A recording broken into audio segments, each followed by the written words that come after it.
Tes 1 2 3. Halo cuy. Halo YouTube. Ini vlog pertama gue ya. Di video kali ini gue mau bahas tentang F1 ZR punya gue. Nah, F1 ZR punya gue ini sebenarnya tahun 97. Jadi sebenarnya bawaannya itu udah nggak ada kopling. Jadi koplingnya itu bikinan. Nah, ini gue mau bahas buat teman-teman yang mau coba punya. Buat teman-teman yang mau coba, ini 2 tak juga nih. Enggak, bercanda. Enggak, gue mau coba bahas. Barangkali di sini teman-teman lagi mau cari referensi untuk apa aja sih yang harus diperhatiin buat teman-teman yang pertama kali mau coba beli motor F1 ZR.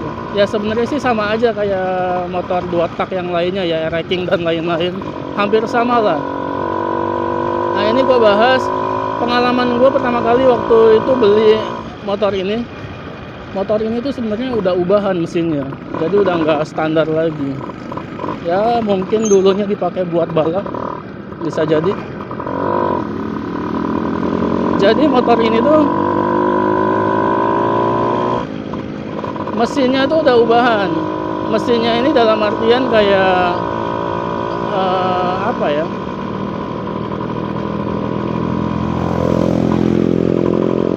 Mesinnya tuh kayak yang kampas kopling, terus rasio itu udah ubahan, jadi udah bukan bawaan pabrik. Nah, makanya pertama kali gue punya motor ini, gue langsung rubah semuanya jadi standar, kecuali rasio belum diubah. Ya mungkin dalam waktu dekat ini ya bakalan gue rubah. Ya, jadi teman-teman kalau misalkan mau memulai atau mau meminang motor ini, meminang. Nah, ini yang harus diperhatiin adalah pertama mesin. Kalau mesin 2 tak itu ada namanya oversize. Oversize ini kita bisa lihat dari blok mesin ya teman-teman. Blok mesinnya itu bisa kelihatan, cuman kan nggak mungkin juga kita pas beli barang ini kan nggak ada yang baru ya teman-teman. Jadi hampir semua, bahkan semuanya udah pasti second. Nah, itu pertama teman-teman harus tanya oversize-nya berapa, OS-nya. Bisa OS 25, 50, 100. Intinya teman-teman semakin besar nilai OS-nya berarti harusnya sih udah banyak banget kendalanya ya teman-teman. Tapi syukur-syukur kalau teman-teman dapatnya yang OS 0. OS 0 itu kayak yang dia tuh belum ada ubahan sama sekali di pistonnya ya.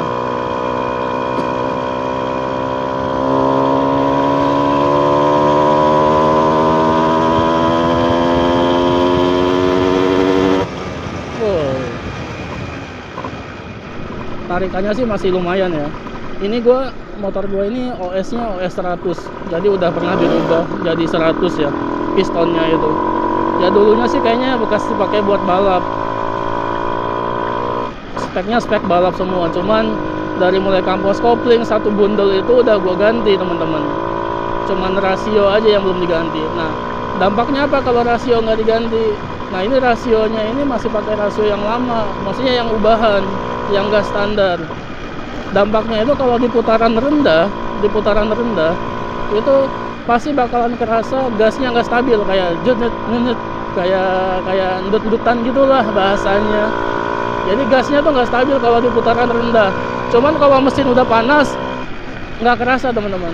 Nah, makanya dari kemarin gue mau rubah rasionya. Nanti. Cuman nanti bakalan gue rubah sih rasionya jadi standar lagi.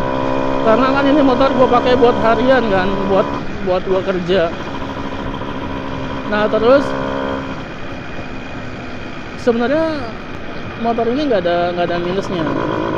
Minusnya tuh cuman ya namanya pemakaian wajar ya, tahun 96, sekarang tahun 2022, sekitar 26 tahun motor ini yang nggak mungkin bisa balik lagi kayak kondisi pabrik ya, kecuali gua restorasi semuanya.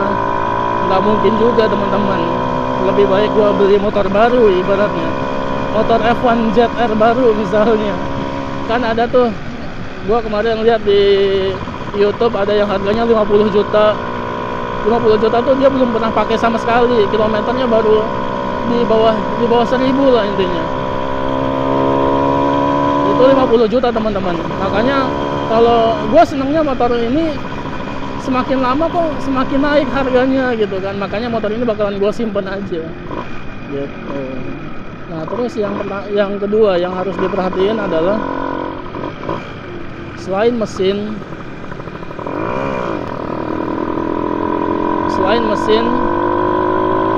yang udah pasti ya, nomor rangka,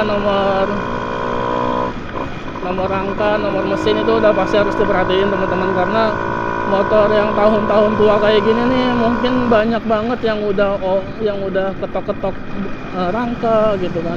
Itu udah pasti harus dicocokin dengan surat-surat. Supaya apa? Supaya nanti kalau teman-teman mau perpanjang,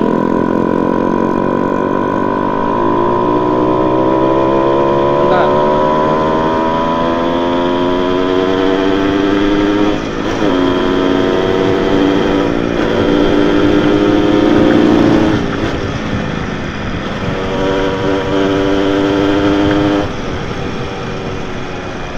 Supaya apa? Supaya nanti kalau teman-teman mau perpanjang motornya, mau diurus surat-suratnya misalnya, nah itu nggak kerepotan karena rangkanya masih bawaan pabrik sesuai dengan surat, mesinnya masih bawaan blok mesinnya, masih nomor mesinnya masih sama. Nah itu yang harus diperhatikan, karena kalau misalnya udah ubahan gitu susah teman-teman. Pajak itu nanti bakalan terus mati.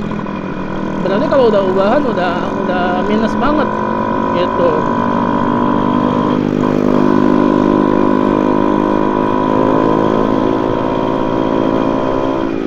Nah terus yang harus diperhatiin lagi ya, sebenarnya sih yang paling penting mesin sih teman-teman.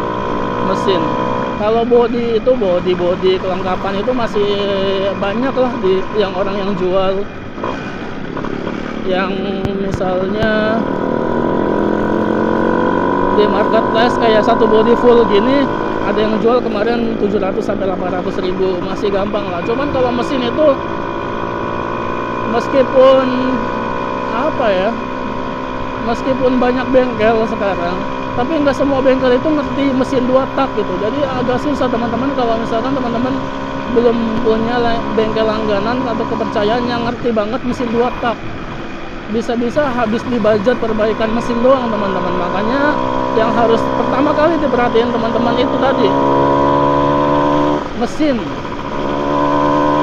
Dia bloknya udah ubahan apa belum, terus oversize berapa, terus kampas koplingnya, rasionya, semuanya itu harus dicek. Dan yang paling penting juga teman-teman, sebenarnya yang nggak kalah pentingnya itu oli samping. Oli samping itu ada yang campur, ada yang bisa. Usahakan teman-teman pertama kali beli itu jangan yang campur ya, tapi masih yang pisah, masih yang bawaan pabrik. Nah itu oke sih teman-teman gitu. Nah kalau mau review motor gue yang review singkat motor gue ya teman-teman, minusnya cuma satu, sennya nggak nyala. Jadi kemarin itu ada yang konslet, jadi kayak keluar asap dari splaster ya teman-teman. Jadi splasternya tuh kayak konslet, jadi sennya aja yang nggak nyala. Semuanya overall motor ini nggak ada kendala, karena gue udah pernah bongkar mesinnya juga, jadi diremajakan semua gitu.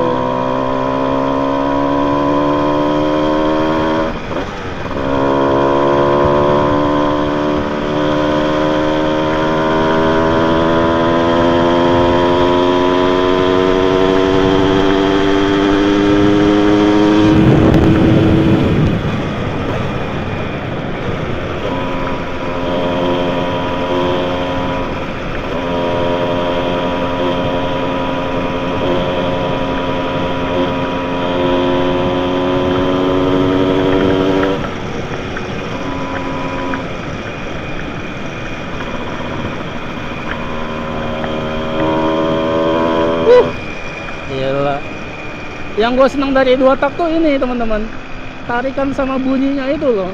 Aduh gila, beda banget.